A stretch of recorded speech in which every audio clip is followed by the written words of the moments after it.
Cristina Comencini, regista e scrittrice, figlia di tanto padre, all'Ateneo Veneto per l'inaugurazione dell'anno accademico. Una lettura intensa e partecipata di un testo che riflette sull'introspezione che parte da quando si è bambini. Fondamentale è l'ispirazione e la creatività, sin da quando si è bambini. Diciamo che nasce proprio nell'infanzia, secondo me, e che poi il lavoro dello scrittore o dell'artista è quello di lasciare che vengano fuori non proprio esattamente tutto, ma parti di questo materiale fantastico infantile.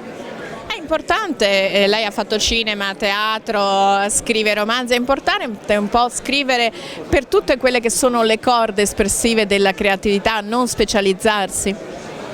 Ma io penso che ci sono persone che fanno benissimo una sola cosa, io penso di farne troppe sinceramente, però mi è capitato, non le ho cercate, sono arrivate una dopo l'altra, però anche fare una cosa fino in fondo bene va benissimo, penso è una questione di temperamento di ognuno. Lei tocca cifre molto anche introspettive, molto profonde, La bestia nel cuore, però adesso parla di pezzi teatrali con chiave ironica, il tragicomico, la tragedia, il comico, purché siano analizzati e siano decantati con una riflessione, un viaggio dentro se stessi. Beh sì, la nostra cifra italiana della commedia è quella, no? Cioè far pensare e fare ridere insieme è una cosa che ho ereditato anche un po' da papà e dalla sua generazione. Poi c'è alcune cose che ho scritto sono un po' più tragiche, più drammatiche, però nel cinema ho spesso fatto le due cose, cioè facendo delle cose ironiche, però che potessero fare pensare al pubblico. Lei nella sua prolusione ha raccontato la formazione di un bambino a seconda degli strumenti che ha a disposizione. Quanto è stata importante la sua formazione nel suo essere oggi?